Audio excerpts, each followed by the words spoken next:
Class 10th के MP board के सभी बच्चे ध्यान देंगे। 5 फरवरी के लिए अपन है ना बहुत ही महत्वपूर्ण प्रश्न पत्र देखेंगे।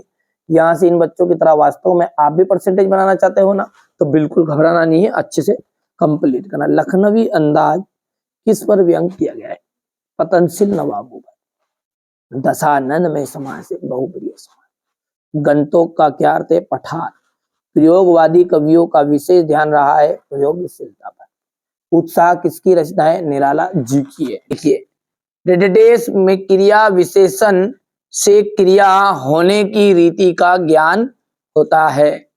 थोड़ा सा छोटा कर लेते, तो यहां पर जाएगा रीतिवाचक, ये जाएगा रीति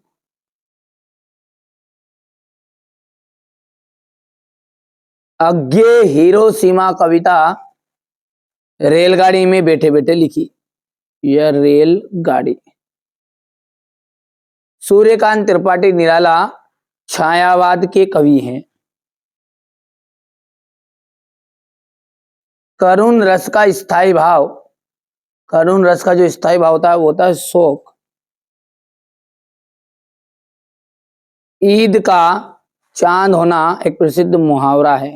ईद का चांद होना। भूख ए टांग के आविष्कार के पीछे, अब यहां पर देख लीजिए ये गलत है ना, ये है आग के आविष्कार के पीछे। ठीक है, तो देखिए आग के आविष्कार के पीछे भूख और प्रकाश की आवश्यकता रही होगी, तो यहां पर हम लिख देते भूख और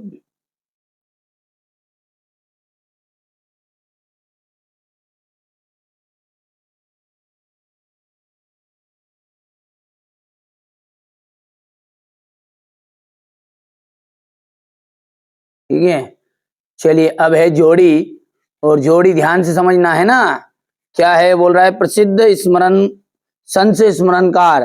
तो प्रसिद्ध जो संत स्मरणकार है वो है महादेवी वर्मा। क्या है? महादेवी वर्मा। तो ये हो जाएगा आपका महादेवी वर्मा पहले का। दूसरा है महाभोज, महाभोज का जाएगा मन्नू भंडारी। क्रियाकर्ता के अनुसार कर्तवाच्य। धर्म चक्र घुमाने से पाप धुलते हैं। सूरदास वात्सल्य रस के सम्राट। 24 मात्राओं वाला छंद, दोहा छंद आ जाएगा। हो गया इतना। इसके बाद है एक वाक्य में उत्तर। ये देखिएगा एक वाक्य में उत्तर है, और पहला है एक वाक्य में उत्तर, माधुर्य गुण का एक उदाहरण दीजिए। बिनु गोपाल बेरिन भई पुंजे। यहां पर लिख देते हैं अपन बिनु गोपाल बेरिन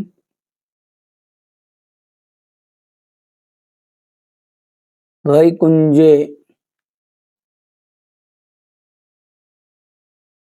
ठीक है। क्रिया की विशेषता का बोध कराने वाले शब्द क्या कहलाते हैं? क्रिया का जो विशेषता का बोध कराएंगे उन्हें कहेंगे अपन क्रिया विशेषण।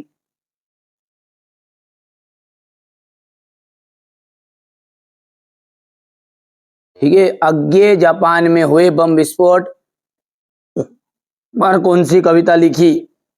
हिरोशिमा।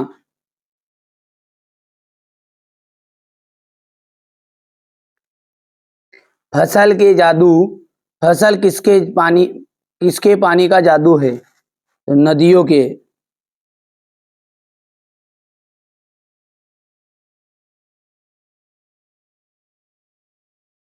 स्थायी भाव जगाने वाले तथा उद्दीपित करने वाले कारक क्या कहलाते हैं? विभाव कहलाते हैं। क्या कहलाते हैं? विभाव। कहानी के कितने तत्व माने गए हैं? कहानी के 6 तत्व माने गए हैं। कितने? 6 तत्व। ठीक है भैया, यहां से बढ़िया से कंप्लीट करना है ये। अब है सत्य और असत्य।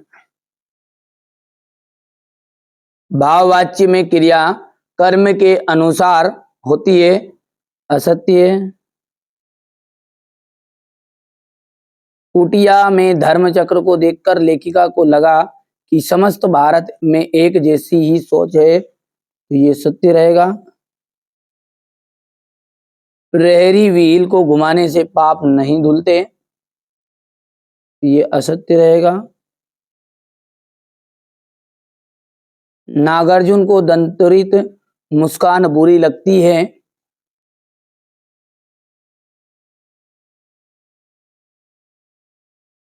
जहां नायक नायिका के विरह का संयोग हो वहां श्रृंगार रस होता है, संयोग श्रृंगार, तो ये वहां वियोग श्रृंगार होता है, तो ये बात भी आपकी असत्य रहेगी। और मृदंग एक तरह का वाद्य यंत्र है, बिल्कुल सत्य बात है। अब यहाँ से आप बढ़िया से कंप्लीट करिएगा। ये देखिए, सेनानी ना होते हुए भी चश्मे वाले को कैप्टन, लोग कैप्टन क्यों कहते थे, ठीक है। आग की खोज, ये देख लीजिए यहाँ से बढ़िया से। भदंत आनंद कौशल्यान अथवा मन्नू भंडारी का साहित्यिक परिचय निम्नलिखित बिंदुओं पर देना है आपको। टस से मस ना होना, रंग भेद में भेद पढ़ना, रंग में भंग पढ़ना। भोलानाथ अपने साथियों को देखकर शिक्षकना क्यों भूल जाता है। प्राकृतिक सौंदर्य में के अलौकिक आनंद में डूबी लेखिका को कौन सा दृश्य झंझोर गए। प्रगतिवाद के दो प्रमुख विशेषताएं लिखेगा। रीतिकाल की उसको श्रृंगार काल क्यों कहा गया। जयशंकर प्रसाद अथवा तुलसीदास की काव्यगत विशेषताएं। मर्यादा न लही के माध्यम से मर्यादा न से रहने की बात कही जा रही है। इन कविताओं के आधार से निराला कि काव्य की शिल्प की विशेषताएं बताइए। ये क्वेश्चन नंबर आपका 14 है कि देश प्रेम के भाव से भरे कैप्टन चश्मे वाले के मन में देश पर बलिदान होने के प्रति सम्मान का भाव है। सुभाष चंद्र बोस के प्रति उनमें श्रद्धा का भाव है, इसलिए उनकी प्रतिमा पर चश्मा लगाता है। और उनके मन में देश के प्रति फौजियों का जैसा ये भाव है, इसलिए लोग उन्हें कैप्टन कहते थे। ठीक है भैया, यहां से देख सकते हैं आप। बढ़िया सा थोड़ा सा छोटा कर दो ताकि आप स्क्रीनशॉट ले सकते हैं आसानी से। जी हो गया है।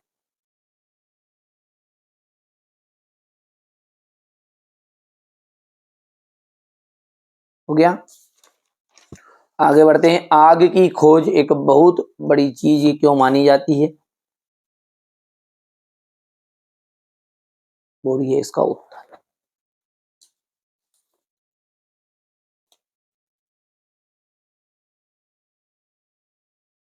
ये जो चैनल है केवल और केवल आपके लिए विशेष यहाँ पर मदद कर रहा है। ठीक है, हमारे 10th क्लास के बच्चे जो है और विशेषकर हमारे एमपी बोर्ड के बच्चे बहुत ही शालीनता से सर पेपर को देते हैं, समझते हैं, जो चीजें बताते हैं उनको कवर भी करते हैं। वास्तव में ऐसा नहीं है। ठीक है, भदंत आनंद कौशल्यान की रचनाएं, ये भाषा हो गई है, ये शैली, भाषा शैली हो गई। ठीक है, और बस भाषा शैली पूछी थी। और साहित्य में स्थान जिसमें पूछता वो, अब ऐसे मैंने पहले पिछली वीडियो में इनका पूरा डिटेल भी आपको बता दिया है ना, जो पेपर में दिया गया आएगा वही बता रहे हैं ना। जैसे आपका क्वेश्चन नंबर ये 8 है ना, तो ये क्वेश्चन नंबर 8 में देख लीजिएगा। यहाँ पर देखिए 2 रचनाएं पूछी इनकी, भाषा शैली और मन्नू भंडारी की भी। मन्नू भंडारी का देख लो भाषा शैली। तो ये हो गया है 2 रचनाएं, भाषा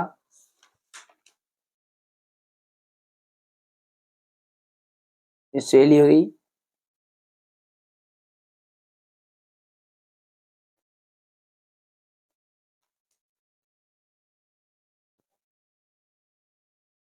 ये हो चुका है। इसके बाद में ये अथवा है,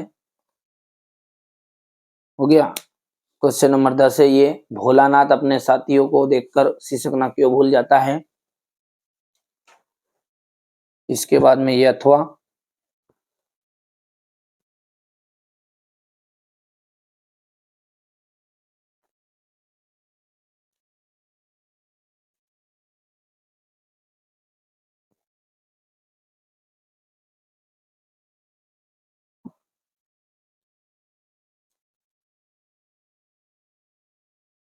हो गया।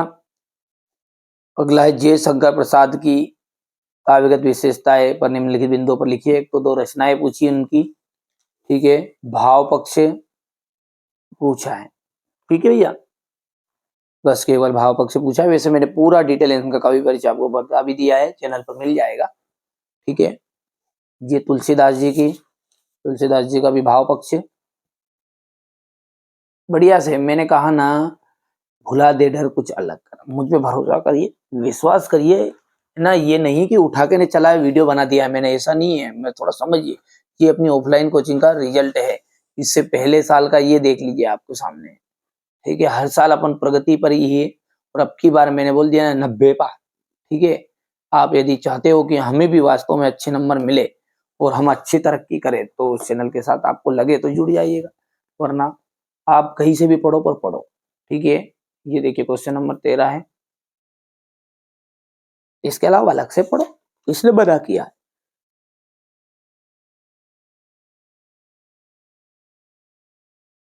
ये क्वेश्चन नंबर 14 है।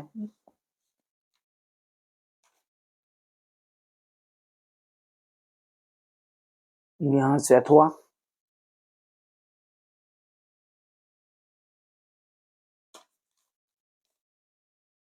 ये यहाँ पर 15वां है प्रश्न।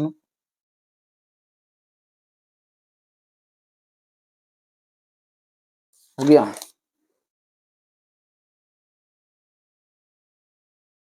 बिनु पद चनी सुनी बिनु और बिनु कर्म करे रे विधि नानो, आनन रहित सकल रस भोगी, बिनु बानी भगता बड़ जोगी।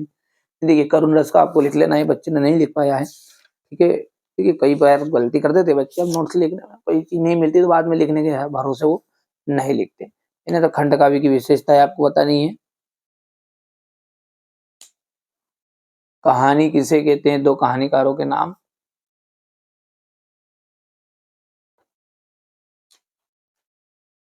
और निबंध की परिभाषा देनी है। यहाँ से ये प्रश्न है आपका अगला, बढ़िया से कंप्लीट कर लेना आप, है ना। अब क्वेश्चन नंबर जो 18 है, इसमें आपका सुंदर प्रसंग व्याख्या रहेगी। तो ये क्वेश्चन नंबर यहाँ तक तो आपका 17 तक, तो प्रश्न 17 तक तो हो चुका है। ये 18वां क्वेश्चन आप देख लीजिए, बढ़िया से स्क्रीनशॉट ले लेना यहाँ से। ठीक है, ये क्वेश्चन नंबर 20 है आपका, हो गया इतना। इसके बाद है क्वेश्चन नंबर 21, 22, और ये रहा आपका क्वेश्चन नंबर 23। ठीक है भैया, ये पेपर तो पूरा हो चुका है। सॉल्यूशन देख लेते हैं 18 से। इनका मैं सेपरेट बताऊंगा आपको ना, आप तो तैयारी करो बस, इसकी जवाबदारी मेरी। में 4 नंबर वाले जो बड़े बड़े क्वेश्चन है ना, 3 नंबर 4 नंबर वाले, इनको मैं आपको अलग से करा दूंगा ना, पूरा अलग सेपरेट वीडियो बनाऊंगा, उसमें सॉल्यूशन के साथ समझाऊंगा, सारे सेट होगा एक साथ, है ना। ये देख ली।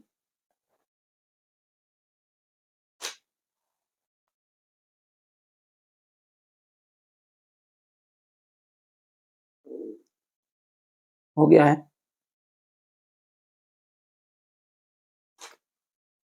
ये क्वेश्चन नंबर 19 है, परोपकार पर अनुच्छेद लिखना है। ये स्वतंत्र दिवस पर संवाद है। बेटा, पिताजी कल 15 अगस्त है, इस दिन क्या हुआ है, हैं? इस तरह से ये संवाद है, बच्चे जो माता पिता बात करते हैं और मेरे बाप बेटा बात करता है, सब वो संवाद ही है। ठीक है, कोई भी दो व्यक्ति बात करे तो उसे कहते हैं अपन संवाद। यहाँ से देख लीजिए।